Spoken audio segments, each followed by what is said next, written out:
BSNL তথা ভারত সঞ্চার নিগম limited হল একটি ভারতীয় টেলিযোগাযোগ প্রতিষ্ঠান। বিএসএনএল গভর্নমেন্ট অফ ইন্ডিয়ার মিনিস্ট্রি অফ কমিউনিকেশনস এর ডিপার্টমেন্ট অফ টেলিকমিউনিকেশনস এর ওনারশিপ এর আন্ডারে একটি central public sector company. BSNL এর সদর দপ্তর নতুন দিল্লিতে অবস্থিত। 2000 সালের সেপ্টেম্বর মাসের 15 তারিখে গভর্নমেন্ট অফ ইন্ডিয়া বিএসএনএল এর প্রতিষ্ঠা করেছিল। বিএসএনএল সমগ্র ভারত জুড়ে টেলিকমিউনিকেশন নেটওয়ার্কের মাধ্যমে মোবাইল ভয়েস ও ইন্টারনেট এবং ব্রডব্যান্ড পরিষেবা প্রদান করে। বিএসএনএল এর কাছ থেকে লিজড লাইন নিয়েও লোকাল ভেন্ডররা কিছু কিছু জায়গায় ব্রডব্যান্ড পরিষেবা প্রদান করেন।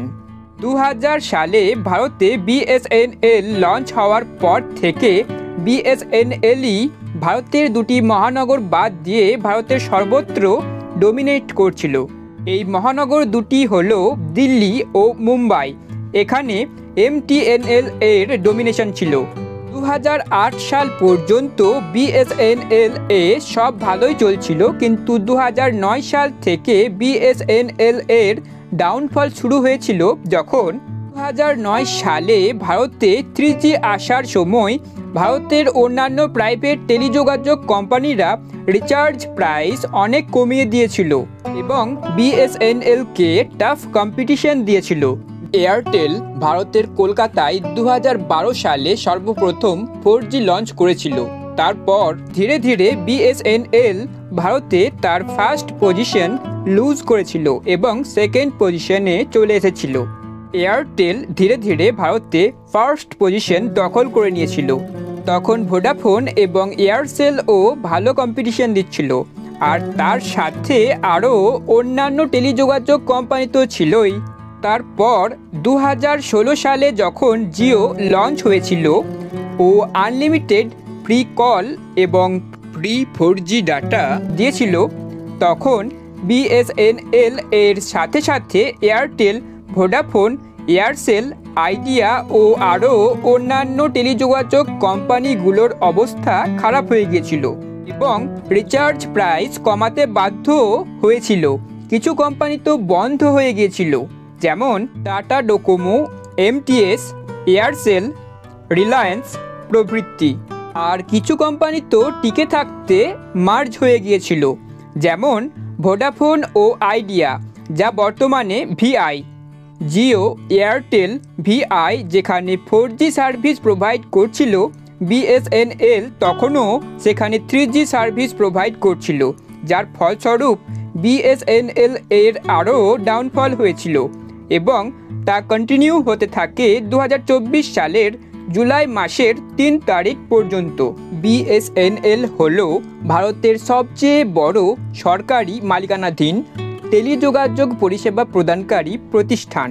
আরটিআই অনুযায়ী 2024 সালের ফেব্রুয়ারি মাসের 29 তারিখ পর্যন্ত বিএসএনএল এর এমপ্লয়ি সংখ্যা 57,861 জন। যদিও বিএসএনএল বর্তমানে একটি লস মেকিং কোম্পানি, কিন্তু বিএসএনএল ভারতের যে সমস্ত এলাকায় টেলিযোগাযোগ সার্ভিস পৌঁছানো প্রফিটেবল নয় সেখানেও সার্ভিস প্রোভাইড করে। তবে খুব শীঘ্রই বিএসএনএল এর লস মেকিং স্ট্যাটাস পরিবর্তন হয়ে যেতে পারে। ভারতের কিছু কিছু জায়গায় বিএসএনএল 4G সার্ভিস শুরু করেছিল 2019 সালের জানুয়ারি মাসে, যেমন বিহার, উত্তরপ্রদেশ ও ঝাড়খণ্ডের কিছু কিছু সিটিজ ও টাউনসে। তবে সমগ্র ভারত জুড়ে ভারতীয় প্রযুক্তিতে 4G সার্ভিস লঞ্চ করার জন্য বিএসএনএল এর সঙ্গে টিসিএস তথা tata consultancy services, Tejas networks এবং গভর্নমেন্ট ওন্ড আইটিআই এর মধ্যে প্রায় 19,000 কোটি টাকার ডিল হয়েছে। পরবর্তীকালে এই ইনফ্রাস্ট্রাকচার ইউজ করেই 5Gতে আপগ্রেড করা যাবে। সমগ্র ভারত জুড়ে 4G ও 5G পরিষেবা প্রদান করার জন্য বিএসএনএল প্রায় 1,12,000 টাওয়ার্স স্থাপনের কাজ করছে, যার মধ্যে প্রায় ৯,০০০-এরও বেশি টাওয়ার্স স্থাপনের কাজ বিএসএনএল সম্পূর্ণ করেছে এবং বাকি টাওয়ার্স স্থাপনের কাজও খুবই তাড়াতাড়ি সম্পূর্ণ হয়ে যাবে। 2024 সালের আগস্ট মাসের 15 তারিখ থেকে সমগ্র ভারত জুড়ে ধীরে ধীরে বিএসএনএল এর 4G পরিষেবা চালু করার পরিকল্পনা থাকলেও বর্তমান পরিস্থিতি দেখে বিএসএনএল 2024 সালেরই জুলাই মাস থেকেই সমগ্র ভারত জুড়ে ধীরে ধীরে 4G সার্ভিস চালু করা শুরু করে দিয়েছে। আগামী 6 মাস পর থেকেই অর্থাৎ প্রায় 2025 সালের প্রথম দিকেই বিএসএনএল এর 5G পরিষেবাও চালু হয়ে যেতে পারে। প্রথমে ভারতের প্রায় 200টি শহরে ও আগামী 2 বছরের মধ্যে ভারতের প্রায় 80-90% জায়গায় 4G ও 5G পরিষেবা চালু হয়ে যাওয়ার পরেও বিএসএনএল এর রিচার্জ প্রাইস থাকতে পারে সবথেকে কম।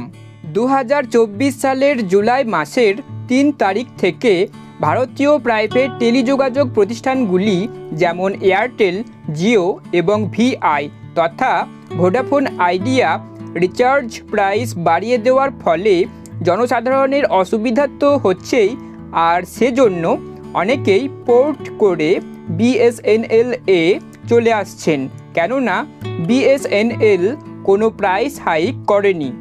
ভারতীয় প্রাইভেট টেলিযোগাযোগ প্রতিষ্ঠানগুলি তথা এয়ারটেল, জিও এবং ভিআই এর রিচার্জ প্রাইস বাড়ানোর প্রতিবাদে অনেকেই পোর্ট করে বিএসএনএল এ তো চলে আসছেনই, আর তার সাথে সোশ্যাল মিডিয়ায় পোর্ট টু বিএসএনএল পোস্ট করে বিএসএনএলকে সাপোর্ট করে এয়ারটেল, জিও এবং ভিআইকে বয়কট করার দাবি জানাচ্ছেন, যার ফলস্বরূপ রিচার্জ প্রাইস হাইক হওয়ার 10 দিনের মধ্যেই প্রায় 1 লাখেরও বেশি মানুষ পোর্ট করে বিএসএনএল এ চলে এসেছেন এবং অনেক মানুষ বিএসএনএল এর নতুন সিমও কিনেছেন। আর বিএসএনএল এর প্রতি এই সাপোর্ট দেখে 2024 সালের আগস্ট মাসের পরিবর্তে জুলাই মাসেই বিএসএনএল সমগ্র ভারত জুড়ে ধীরে ধীরে 4G পরিষেবা চালু করা শুরু করে দিয়েছে। এজন্য কিছু জনসাধারণ খুশি হয়ে সোশ্যাল মিডিয়ায় #BSNL is back পোস্টও করছেন। 2012 সালে নিখিল নামের এক হ্যাকার ও ইন্টারনেট অ্যাক্টিভিস্ট ভারতের মধ্যপ্রদেশের বিএসএনএল ওয়েবসাইট হ্যাক করেন এবং পরে ভারতের বিএসএনএল ওয়েবসাইটও হ্যাক করে নিয়েছিলেন। 2017 সালের জুলাই মাসে বিএসএনএল একটি সাইবার আক্রমণের শিকার হয়েছিল, ফলে দক্ষিণ ভারতে বিশেষ করে কর্ণাটকে বেশি ক্ষতি হয়েছিল। ম্যালওয়্যারটি ডিফল্ট পাসওয়ার্ড সহ মোডেম ব্যবহার করে বিএসএনএল এর ব্রডব্যান্ড নেটওয়ার্ককে প্রভাবিত করেছিল। ম্যালওয়্যারটি প্রায় 60,000 মোডেমকে প্রভাবিত করেছিল এবং তাদের ইন্টারনেট সংযোগ অবরুদ্ধ করে দিয়েছিল। ফলে বিএসএনএল তার গ্রাহকদের একটি পরামর্শমূলক নোটিশ জারি করে ও তাদের ডিফল্ট রাউটার এর ইউজার নেম এবং পাসওয়ার্ড পরিবর্তন করে নিতে বলে। বিএসএনএল এর একটি সাবসিডারি টেলিযোগাযোগ কোম্পানি হল এমটিএনএল তথা মহানগর টেলিকম নিগম লিমিটেড। এমটিএনএল ভারতের দিল্লি ও মুম্বাইয়ে সার্ভিস প্রদান করে, আর এই এমটিএনএলকে গভর্নমেন্ট অফ ইন্ডিয়া বিএসএনএল এর সঙ্গে মার্জ করে দিচ্ছে। তাই বিএসএনএল এর কাছে এখন এমটিএনএল এরও সমস্ত ইনফ্রাস্ট্রাকচার চলে আসছে, ফলে বিএসএনএল এর সার্ভিস আরও উন্নত হবে। বিএসএনএল এর সার্ভিস ধীরে ধীরে যত উন্নত হবে এবং বিএসএনএল যত কম খরচে জনসাধারণকে তার সার্ভিস প্রদান করবে, জনসাধারণও ততই বিএসএনএলকে সাপোর্ট করবে। ফলে অন্যান্য ভারতীয় প্রাইভেট টেলিযোগাযোগ প্রতিষ্ঠান এয়ারটেল, জিও এবং ভিআই এর সাথে বিএসএনএলও টিকে থাকবে, যার ফলস্বরূপ কোনো টেলিযোগাযোগ প্রতিষ্ঠানই মনোপলি ক্রিয়েট করে তাদের ইচ্ছে মতো রিচার্জ এর দাম বাড়াতে পারবে না। ভারতে আরও নতুন টেলিযোগাযোগ কোম্পানি আসা দরকার। যত বেশি টেলিযোগাযোগ প্রতিষ্ঠান ভারতে থাকবে তত বেশি তাদের মধ্যে কম্পিটিশন হবে এবং অল্প খরচে জনসাধারণ পরিষেবা পাবেন, আর কোনো মনোপলিও ক্রিয়েট হবে না।